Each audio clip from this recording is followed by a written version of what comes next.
एक ऐसी लड़की जो 14 फरवरी को अपना बर्थडे सेलिब्रेट करती है और बल्कि बहुत ही ज़बरदस्त तरीके से अपना बर्थडे का फंक्शन रखती है और उस बर्थडे का वीडियो बनाकर अपने सोशल मीडिया अकाउंट हैंडल पे भी डालती है, जिसमें लाखों लोगों के लाइक और कमेंट्स आते हैं। और 6 दिन बाद यानी 20 फरवरी 2025 को वो अपने माँ के साथ प्रयागराज के संगम तट पर और वहाँ चल रहे महाकुंभ पर जाकर अपने माँ के साथ गंगा पे स्नान करती है और वहाँ की भी फोटो अपने सोशल मीडिया अकाउंट हैंडल पर डालती हैं। उस पर भी उनके फॉलोअर्स के लाखों लाइक्स और कमेंट्स आते हैं। ये जिंदा दिल लड़की हर रोज कोई ना कोई अलग तरीके का अपने वीडियो बनाती और सोशल मीडिया पर अपने अकाउंट हैंडल पर डालती और जिस पर लाखों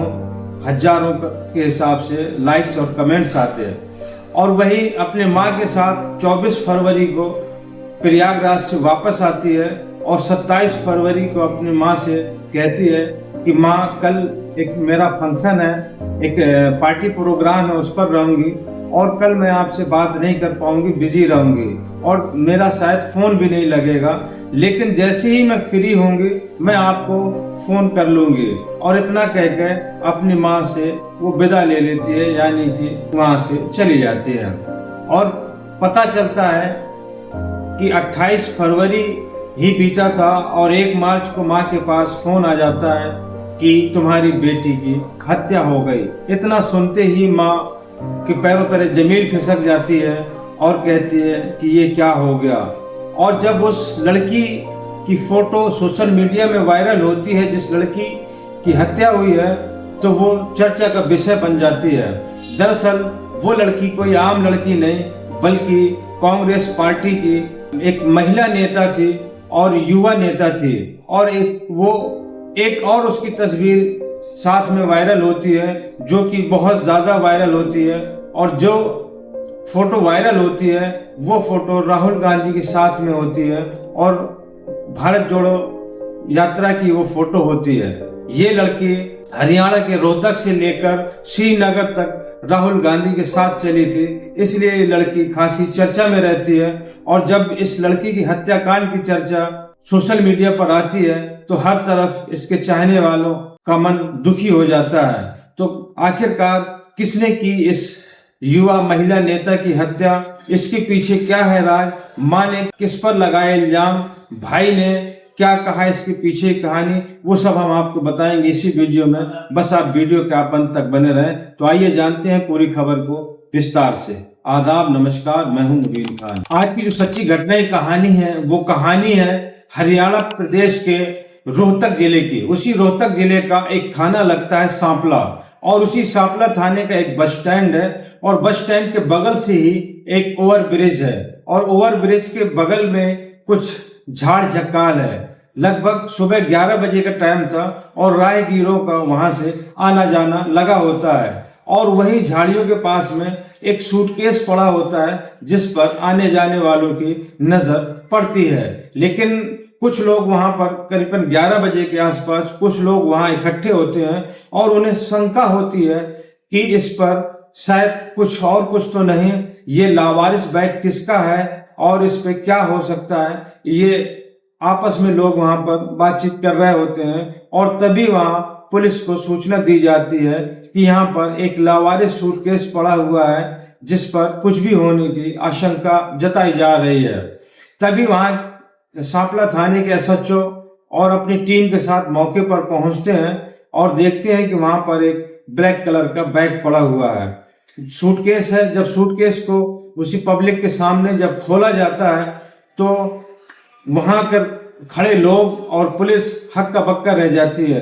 दरअसल उस सूटकेस के अंदर कोई कपड़े और कोई और सामान नहीं था, बल्कि उस सूटकेस के अंदर एक 24 से 25 साल की लड़की की उस पर लाश थी, जिसके गले पर चुन्नी बंधी हुई थी और कई जगह उसके चोट के निशान थे। इतना देखते ही पुलिस और वहां पर मौके पर खड़े लोग हक्का बक्का रह जाते हैं और वहां पर जो सूटकेस पे लड़की की लाश मिली थी उस लाश की फोटो खींची जाती है और वहाँ तमाम लोगों से पूछताछ की जाती है। लोग बताते हैं कि आखिरकार चलते फिरते जब हम लोगों की यहाँ नजर पड़ी तो हमें कुछ शक हुई, इसलिए हमने पुलिस को सूचना दी। अब पुलिस के पास इस पर कोई ना तो आधार कार्ड मिलता है, ना ही कोई ऐसा डॉक्यूमेंट्स मिलता है, और ना ही इसके पास कोई फोन मिलता है जिससे ये पता लगा सके कि ये डेड बॉडी है किसकी। अब पुलिस के सामने ये ब्लाइंड केस होता है, इसीलिए पुलिस उस मिली डेड बॉडी की एक फोटो खींचती है उस लड़की की, और उसको सोशल मीडिया पर शेयर कर दिया जाता है कि इस लड़की की डेड बॉडी मिली है सापला बस स्टैंड के बगल से, अगर कोई जानता हो तो संपर्क करें। और देखते ही देखते वो फोटो काफी वायरल हो जाती है। तभी उस फोटो से ये पता चलता है कि ये कांग्रेस की एक महिला युवा नेता है। और ये भी थोड़ी ही देर में सोशल मीडिया पे एक फोटो और वायरल होती है, जो कि इसी लड़की की वो फोटो होती है, और ये फोटो राहुल गांधी के साथ में खड़ी होती है और हरियाणवी वेशभूषा की ड्रेस पहनी हुई है, और ये फोटो भी काफी वायरल होने लगती है। और उस फोटो के साथ में ये चलने लगता है कि एक कांग्रेस की युवा महिला नेता की हत्या हो गई। अब ये देखते ही देखते मामला काफी हाईलाइट हो जाता है, और पुलिस भी काफी एक्टिव होती है, और पुलिस एक 5 टीमें गठित करती है और जल्द से जल्द हत्यारे तक पहुंचने की कोशिश करती है। जब ये पता लगाया जाता है कि आखिरकार ये है कौन, तो पता चलता है कि ये कांग्रेस की युवा महिला नेता, इसका नाम हिमानी नरवाल है। और आज से कुछ साल पहले, तकरीबन 14 साल पहले 2011 में भी इस हिमानी नरवाल के भाई कुलदीप की हत्या हो गई थी। उसको भी कुछ लोगों ने चाकुओं से गोद कर उसकी हत्या कर दी थी। उसकी भी डेड बॉडी शिवाजी कॉलोनी के पास में ही एक रेलवे लाइन के पास मिली थी, और हिमानी की भाई कुलदीप की भी लाश एक बोरे में मिली थी, और आज बहन की लाश एक सूटकेस में मिली है। 2011 में जब हिमानी नरवाल के भाई कुलदीप की हत्या हो गई थी, उसी के ठीक 2 साल बाद उसके पिता की भी एक हत्या हो गई थी, और जिसके चलते घर में काफी दहशत का माहौल बन गया था और घर वालों को डर लगने लगा था। तभी हिमानी की माँ और हिमानी का भाई जतिन, ये दोनों रोहतक छोड़कर दिल्ली में रहने लगते हैं, और हिमानी अपने नानी के पास में रहती है अपने पुश्तैनी मकान पर। और जब 27 फरवरी को ये प्रयागराज से लौटकर अपने माँ के साथ में आई थी, तभी माँ जब 27 फरवरी के यहाँ से जा रही थी, अपनी बेटी से जब मिल रही थी, तो बेटी हिमानी कहती है कि कल हमारा एक प्रोग्राम है, क्योंकि हरियाणा में इस समय चुनाव चल रहे हैं, और मुझे चुनाव के एक प्रोग्राम में जाना है जहां पर हुड्डा जी का प्रोग्राम है। और क्योंकि हुड्डा भूपेंद्र हुड्डा वहां के एक सांसद हैं, कांग्रेस सांसद हैं, और एक प्रोग्राम था 28 फरवरी को, और उसी में हिमानी नरवाल को जाना था। इसीलिए वो अपने माँ से कहती है कि माँ कल मैं बिजी रहूंगी और शायद मेरा फोन भी ना लगे, इसलिए मुझे फोन न करना, लेकिन जब मैं फ्री होंगी तब मैं आपको फोन कर लूंगी। इतना कहकर माँ इत्मीनान से दिल्ली चली जाती है, और 28 को वो फोन नहीं लगाती। लेकिन जब देर रात तक फोन नहीं आता हिमानी का, तो माँ फोन लगाती है, लेकिन हिमानी का फोन नहीं लगता। तभी उसकी माँ को भी कोई फर्क नहीं पड़ता, इसलिए कि उसको हिमानी ने पहले ही बता दिया था कि हो सकता है कि मेरा फोन ना लगे। इसलिए माँ बेफिक्र रहती है, और 1 मार्च को उनके पास जब बेटी की मौत की खबर आती है तो वो अफसरदा हो जाती है।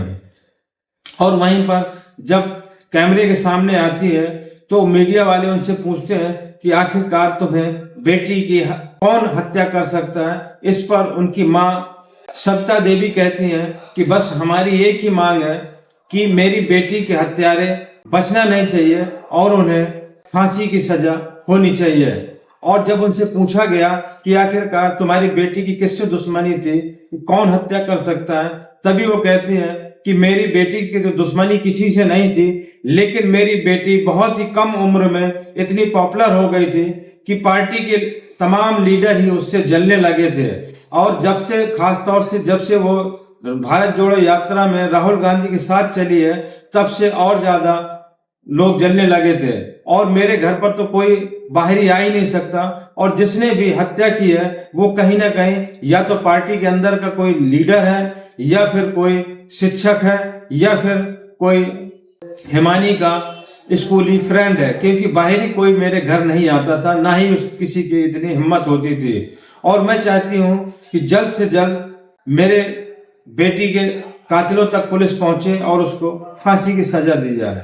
वहीं पर भाई जतिन का कहना है कि ऐसे ही 2011 में मेरे भाई की भी हत्या हुई थी और 2025 में अब मेरी बहन की हत्या हो गई है, और हम जब तक हत्यारे को पुलिस पकड़ नहीं लेती, जब तक हम अपनी बहन हिमानी नरवाल का अंतिम संस्कार नहीं करेंगे।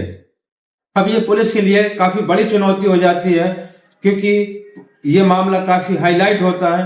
तभी पुलिस 5 टीमें गठन करके हर SIT का भी गठन करती है, और वो हर संभव प्रयास करती है और मीडिया से कहती है कि हम बहुत जल्द कातिल तक पहुंच जाएंगे। तभी वो जांच ऑपरेशन में जुटी थी, तभी वो हिमानी नरवाल की कॉल डिटेल निकालती है, और उस पर जब CDR निकालती है तो एक नंबर ऐसा निकल कर आता है जिस पर पुलिस को काफी शक होता है। और जब उस नंबर की जांच पड़ताल करती है और तह तक जाती है तो पता चलता है कि ये हिमानी नरवाल का बॉयफ्रेंड है, और हिमानी नरवाल इस लड़के के साथ में रिलेशनशिप में थी। इस लड़के का नाम होता है सचिन, और सचिन बहादुरगढ़ का रहने वाला है और मोबाइल सीरीज की एक दुकान चलाता है। बल्कि ये जो सचिन होता है ये पहले से ही शादीशुदा होता है, लेकिन काफी टाइम से इस हिमानी नरवाल से अफेयर चल रहा था, ऐसा पुलिस का दावा है। तभी पुलिस जब इसको कांटेक्ट करने की कोशिश करती है तो पता चलता है कि इसका फोन बंद है और सचिन घर पर भी नहीं है। तब पुलिस का शक और गहरा जाता है और पुलिस इसकी लोकेशन जानने के लिए हर संभव प्रयास करती है और अपनी टीम को चारों तरफ फैला दिया जाता है। वहीं पर 3 मार्च को ये दिल्ली में पुलिस के हत्थे चढ़ जाता है, और जब पुलिस इसको अपनी हिरासत में लेती है और पूछताछ करती है तो शुरू में तो जैसे हर अपराधी आनाकानी करता है वैसे करने की कोशिश करता है, लेकिन जब पुलिस सख्त रवैया अपनाती है तो ये हर जुर्म कबूल कर लेता है और कहता है कि हाँ मैंने ही अपना हर जुर्म कबूल कर लेता है। और पुलिस जब इससे पूछती है कि तुमने आखिरकार हिमानी का कत्ल क्यों किया, तुम तो रिलेशनशिप में थे, तभी वो कहता है कि हाँ हम एक दूसरे को काफी चाहते थे और हम काफी दिनों से रिलेशनशिप में थे, लेकिन अब हिमानी मुझे ब्लैकमेल करने लगी थी और आए दिन डिमांड भी बढ़ाने लगी थी, जिससे मैं तंग आ गया और तंग आने के चलते ही मैंने हिमानी का कत्ल कर दिया। जब पुलिस ने सचिन को हिरासत में लिया था तो उसके पास से हिमानी का मोबाइल भी बरामद हुआ और कुछ ज्वेलरी भी बरामद हुई, और सचिन ने कहा कि असल में ये आए दिन मुझे ब्लैकमेल करने लगी और आए दिन मुझसे पैसे मांगने लगी थी, और अब पैसों की डिमांड कुछ ज्यादा ही बढ़ गई थी। इसके चलते मैं छुटकारा पाना चाहता था और मैंने हिमानी का कत्ल कर दिया और उसके ही सूटकेस में उसको भरकर मैंने लाश को ठिकाने लगा दिया।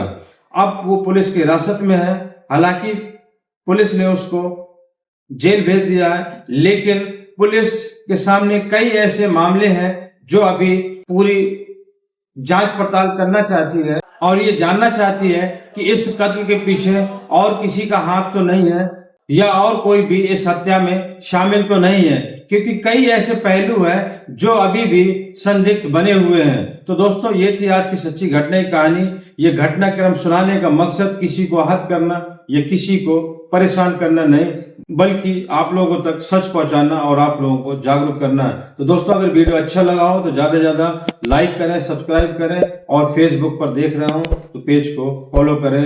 मिलते हैं अगले वीडियो में नई कहानी के साथ। जय हिंद।